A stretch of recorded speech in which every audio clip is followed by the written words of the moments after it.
Welcome back to Anil tech guru. మరి ఈ video నందు సిఎఫ్ఎంఎస్సి సైట్ నందు బెనిఫిషరీ క్రియేషన్ ఎలా చేయాలో తెలుసుకుందాం. మరి యాజ్ యూజువల్గా సిఎఫ్ఎంఎస్ సైట్లోకి వెళ్తాం. మన యూజర్ నేమ్ పాస్వర్డ్ ఏవైతే ఉన్నాయో అవి ఇచ్చేసి జస్ట్ లాగిన్ మీద క్లిక్ చేయడం జరుగుతుంది. సో మన యొక్క సిఎఫ్ఎంఎస్ ఐడి, దానికి మనం ఏర్పాటు చేసుకున్నటువంటి పాస్వర్డ్ ఇచ్చి డౌన్లో ఉన్నటువంటి లాగిన్ అనేటువంటి బటన్ మనం క్లిక్ చేయాల్సి ఉంటుంది అనమాట. సో వన్స్ లాగిన్ అయిన తర్వాత మనము బెనిఫిషరీ అంటే ఇప్పుడు పిఎంశ్రీ స్కూల్కి కావచ్చు లేదా ఇతరత్ర అవసరాల కోసం మన బెనిఫిషరీని ఏర్పాటు చేసుకోవాల్సి ఉంటుంది. మరి ఆ బెనిఫిషరీని ఎలా కోడ్ వాళ్ళకి జనరేట్ చేయాలి అనేది మనం ఈ వీడియో ద్వారా పూర్తిగా తెలుసుకుందాం. మరి అంతేకాకుండా కొంతమందికి వారికి సంబంధించినటువంటి పాఠశాల పేరు కనిపించడం లేదు బెనిఫిషరీ క్రియేషన్లో అంటున్నారు. దానికి సంబంధించిన వివరాలు కూడా తెలుసుకుందాం.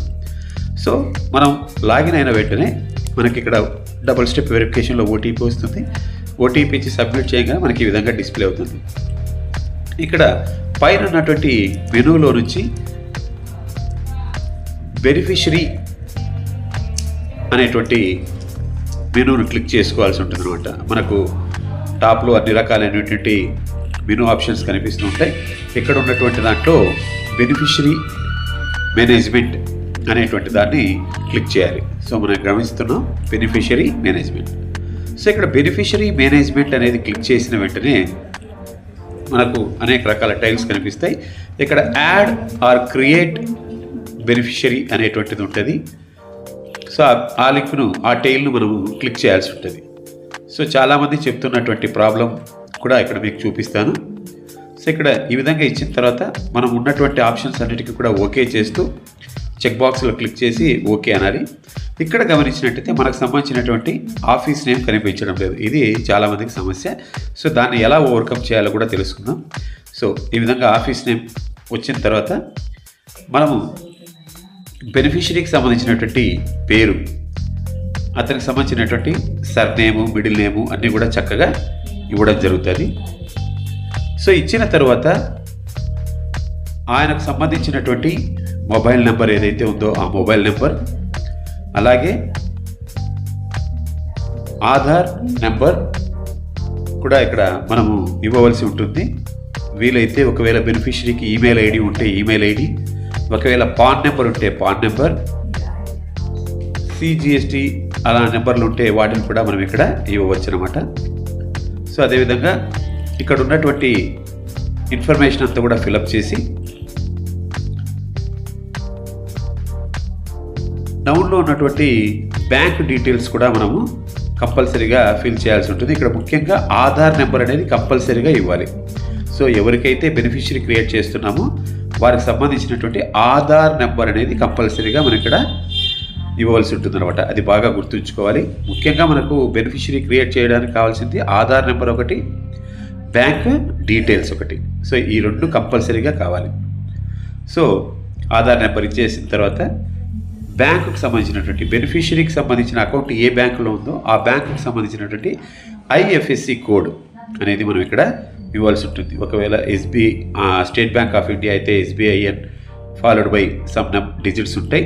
సో అలాగా వారికి సంబంధించినటువంటి ఐఎఫ్ఎస్సి కోడ్ అనేది ఇక్కడ బ్యాంకుకి సంబంధించినటువంటి ఐఎఫ్ఎస్సి కోడ్ అనేది మనము ఇవ్వడం జరుగుతుంది.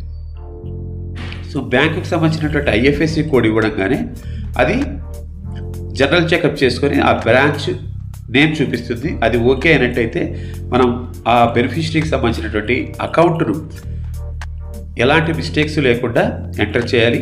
అది 2 టైమ్స్గా మనము చెక్ చేసుకోవాలన్నమాట. సో ఇక్కడ 2 టైమ్స్ బ్యాంక్ అకౌంట్ను ఎంటర్ చేస్తాం. సో ఈ విధంగా బెనిఫిషరీకి సంబంధించినటువంటి మొబైల్ నెంబర్, పేరు, Aadhaar number, bank account number, IFSC code, ఒకవేళ ఉన్నట్టయితే పాన్ నెంబర్ అన్నీ ఇచ్చిన తర్వాత మనము డౌన్లో ఉన్నటువంటి సబ్మిట్ అనేటువంటి బటన్ క్లిక్ చేసినట్టయితే మనకు రైట్ సైడ్లోనే ఈ ఫామ్కు క్రిందలో సబ్మిట్ అనేటువంటి బటన్ ఉంటుంది. ఆ బటన్ క్లిక్ చేసినట్టయితే బెనిఫిషరీ అనేది క్రియేట్ అయిపోయినట్టుగా మనకు ఒకసారి ఇన్ఫర్మేషన్ అంతా కూడా సరి చూసుకోండి, కరెక్ట్ అయితే సబ్మిట్ చేయండి అని వస్తుంది. సో అక్కడ ఉన్నటువంటి చెక్ బాక్స్ని క్లిక్ చేసి మనము ఓకే అనేది ఇచ్చినట్టయితే మనకు ఒక టికెట్ నెంబర్ అనేది రైజ్ కావడం జరుగుతుంది. సో మీరు బెనిఫిషియరీని క్రియేట్ చేయడానికి ఒక రిక్వెస్ట్ లెటర్ అనేది, రిక్వెస్ట్ నంబర్ అనేది జనరేట్ అవుతుంది. దాన్ని బేస్ చేసుకుని మన యొక్క బెనిఫిషరీ క్రియేట్ అయింది లేదు ఫర్దర్ విషయాల్లో చూసుకోవడానికి అవకాశం ఉంటుంది అన్నమాట. ఆ నెంబర్ని మనము నోట్ చేసి పెట్టుకోవచ్చు, లేదా ఇక్కడే కూడా మనకు ఆ నెంబర్ అనేది డిస్ప్లే అవుతుంది. ఆ సెర్చ్ ఎలా చేయాలో కూడా మీకు ఈ వీడియోలోనే చూపిస్తాను. సో రైట్, మరి ఇందాక మనం చెప్పినట్టుగా ఇక్కడ మనకు మన పాఠశాలకు సంబంధించినటువంటి నేమ్ కనిపించడం లేదు అంటున్నాం కాబట్టి ఆ నేమ్ను ఎలా మనము తెచ్చుకోవాలి అనేది ఒకసారి చూద్దాం. సో ఇక్కడ ఆ బెనిఫిషరీ అకౌంట్కి సంబంధించినటువంటి ఒక ఐడి నెంబర్ అని చెప్పాను కదా, ఆ వాటిని కూడా మనం ఇక్కడ చెక్ చేసుకోవచ్చు. పైన ఉన్నటువంటి అప్డేట్ అనేటువంటి దాంట్లోకి వెళ్ళి మనకు సంబంధించినటువంటి నంబర్ అక్కడ కనిపిస్తూ ఉంటుంది, మనం ఇందాక ప్రాసెస్ చేసినటువంటిది. దాని ద్వారా మనం చూసుకోవచ్చు. ప్రస్తుతానికిగా మన యొక్క బెనిఫిషరీ అకౌంట్ అనేది పెండింగ్లోనే ఉంది అని ఇక్కడ మనకు చూపిస్తుంది. సో ఇందాక నేను చెప్పినటువంటి పాఠశాల పేరు రాలేదు అన్నటువంటి వారు ఏం చేయాలి అన్నట్టయితే బెనిఫిషరీ క్రియేషన్ మెనూలోనే, బెనిఫిషరీ మేనేజ్మెంట్లోనే స్టార్టింగ్లో వర్క్ ఫ్లో అనేటువంటి ఒక టైల్ ఉంది. సో మనకు అక్కడ వర్క్ ఫ్లో అనేటువంటి టైల్ ఉంటుంది స్టార్టింగ్లో, అక్కడి నుంచి మనం తెచ్చుకోవచ్చు. దాని గురించి వివరిస్తాను. సో బెనిఫిషరీ క్రియేట్ అయిందా లేదా అనేది కూడా మనం ఇక్కడ చెక్ చేసుకోవచ్చు. సర్చ్ బెనిఫిషరీ వెళ్ళినట్టయితే ఏ డేట్ మధ్య మనకు కావాలో ఆ డేట్ను సెలెక్ట్ చేసుకుంటాం. మనకు సంబంధించినటువంటి ఇందాక జనరేట్ అయినటువంటి నెంబర్ను ఇచ్చినట్టయితే ఆ నెంబర్ను బేస్ చేసుకొని మనము ఆ అకౌంట్ సింగిలా లేకుంటే కంపెనీదా అని చెప్పేసి చెక్ చేస్తూ, సో ఆ అకౌంట్ సంబంధించినటువంటి సిఎఫ్ఎంఎస్ ఐడి లేదా బెనిఫిషరీ నెంబర్ జనరేట్ అయిందా లేదా చెక్ చేసుకోవచ్చు. సో ఇది ఒక పద్ధతి. సో లాస్ట్ చివరిగా మనం వర్క్ ఫ్లోలో వెళ్దాం. వర్క్ ఫ్లోలోకి వెళ్ళి అక్కడ కొన్ని యాక్టివిటీస్ చేసినట్టయితే మనకు బెనిఫిషరీ అకౌంట్ క్రియేట్ చేసుకోవడానికి కావాల్సినటువంటి స్కూల్ నేమ్ అనేది డిస్ప్లే కావడం జరుగుతుంది. సో దాని గురించి మనం డిస్కస్ చేద్దాం. సో వర్క్ ఫ్లో అనే దాంట్లోకి వెళ్ళినట్టయితే ఇక్కడ జనరల్గా బిఎల్ఎంలో ఏదైతే బిల్ లైఫ్ మేనేజ్మెంట్లో ఏ విధంగా అయితే మేకరు, చెక్కరు, అప్రూవర్ ఉంటారో ఇక్కడ కూడా ఉంటారు కాబట్టి, సో ఇక్కడ రెండు రకాలైనటువంటి మేకరు, చెక్కరు, అప్రూవర్ ఉంటారు. ఒకటి బెనిఫిషరీ యాడింగ్, బెనిఫిషరీ క్రియేషన్. మనం పైన అప్పారోలో చూసినట్టయితే beneficiary add, beneficiary creator. Beneficiary add అంటే ఆల్రెడీ ఉన్నటువంటి దానికి ఏమైనా మోడిఫికేషన్స్ చేయాలన్నా అలాంటివి, లేదా క్రియేషన్ చేయాలంటే కొత్త బెనిఫిషరీ. సో ఉన్నటువంటి బెనిఫిషరీని మనం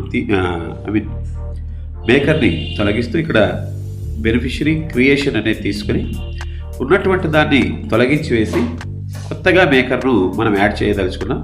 సో ప్లస్ సింబల్ని క్లిక్ చేసి ఇక్కడ ఆ మేకర్గా ఎవరైతే ఉంటారో, ఉదాహరణకు సాధ్యమైనంత పాఠశాల హెచ్ఎం గారే ఉంటారు, పాఠశాల హెచ్ఎం గారి పేరు క్లిక్ చేసుకుంటాం. సో డౌన్లో ఉన్నటువంటి చెక్ బాక్స్ డిక్లరేషన్ క్లిక్ చేసి ఓకే అని చెప్తాం. సో ఈ ఒక్క చిన్న యాక్టివిటీ చేయడం ద్వారా మనకు బెనిఫిషరీ అకౌంట్ క్రియేట్ చేసుకోవడానికి ఇక్కడ మన పాఠశాల సంబంధించినటువంటి నేమ్ అనేది డిస్ప్లే అవుతుంది. సో మరి ఈ విషయాలను దృష్టిలో ఉంచుకొని మీరు మీకు సంబంధించినటువంటి బెనిఫిషరీ పిఎంశ్రీ స్కూల్స్ కావచ్చు, ఏవైనా బెనిఫిషరీ అకౌంట్స్ను క్రియేట్ చేసుకుంటారని భావిస్తున్నాను. మీరిచ్చే లైక్, షేర్ అండ్ సబ్స్క్రైబే మాకు శక్తి. Thank you. వరడాల్ మీ అనిల్ టెక్ గురు.